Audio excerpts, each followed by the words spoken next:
Et voici la chronique de Jérôme Cassa. La conférence de l'ONU sur le climat a battu le rappel de nombre de sommités en Afrique, au moment où, pour la planète, les défis grossissent chaque jour un peu plus.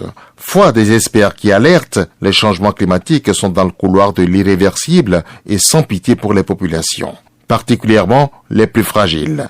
L'Afrique, le continent le plus touché par le réchauffement climatique, alors qu'il n'est responsable que de seulement 3 à 4% des émissions de gaz à effet de serre. Le continent où les effets du réchauffement climatique se font le plus sentir, mais celui dont on se soucie le moins, ou, oui, celui dont, manifestement, on se fout éperdument du sort.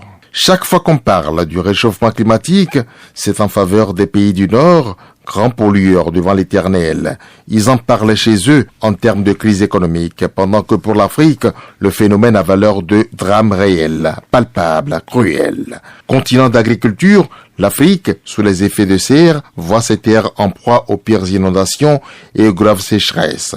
Que de cours d'eau asséchés, laissant place à de larges plages sèches et stériles, effaçant jusqu'au moindre soupçon de ne repasser lacustre ou fluvial. Que la pluie vienne à manquer, c'est la production qui en pâtit, et par ricochet, le citoyen lambda totalement impuissant devant l'envolée des prix des denrées alimentaires, du coup à la portée des seuls privilégiés que sont les plus gros pollueurs. Et voici le continent noir, face à la tragédie de la famine, voire de la mort, que se plaisent à relayer, railleurs, les médias des pays riches, toujours attendus sur le terrain des engagements des milliards de dollars promis au profit des communautés africaines. Parce que ceux qui sont à punir, en réalité, ce sont les fiefs pollueurs, gros prédateurs de l'environnement, rivés à leurs intérêts immédiats, qui, ce faisant, chassent les communautés de leurs terres, les contraignant à un changement de mode de vie et à qui il est important de marteler qu'au nom de leurs excès, l'Africain ne peut admettre de s'adapter à la fin, à l'extinction de ses traditions, de son histoire.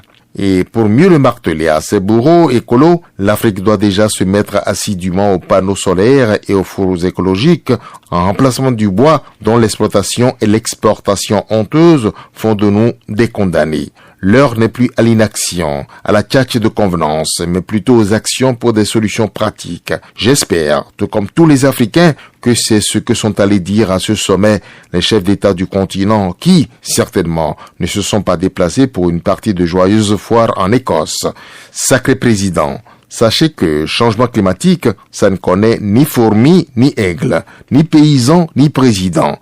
C'est sans pitié, pas raciste, pas sexiste. Le danger plane sur toutes les têtes et terres du monde, équitable vis-à-vis de tous. Ça n'accorde point d'immunité écologique. Dites-leur qu'il est révolu, le temps de la primauté des intérêts nationaux, les leurs. Le salut est d'ordre mondial. Point de chapelle nombriliste qui résiste devant les effets de serre.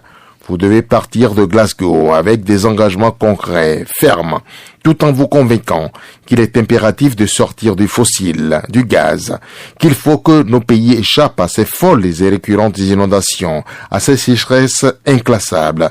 Nos parlements, grassement payés à la sueur du labeur des premières victimes des changements climatiques, doivent cesser de vous applaudir à longueur de mandat pour accoucher des textes qui doivent siffler la fin réelle et définitive de la civilisation des sachets plastiques et des cours d'eau dépotoirs. Oui, les effets du changement climatique ne sont pas à nos portes, ils sont dans nos murs, nous obligeant à y aller très vite. C'est urgent.